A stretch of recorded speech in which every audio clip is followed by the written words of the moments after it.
Let's go.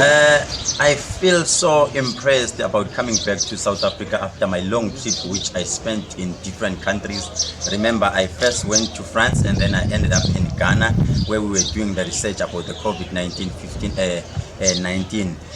But then it seems as if it was a special trip and very interesting because we did come with some solutions, or we came with some new routes which we will be using as in our traditional herbs. So it's a good thing because traditional healers are being considered by the government. So it was a nice trip, and we're hoping going forward we will end up having the solutions of the COVID-19. As Dr. Ketlelezi, I'm so impressed. As you can see, the riders are here from KZN. They were in the airport, whereby they were welcoming me back. You can see the guys are all here supporting the passion riders. They are called passion riders. They are all here gathered in KZN, and we say hashtag to the passion riders. Salute, guys. Thank you so much to all of you guys.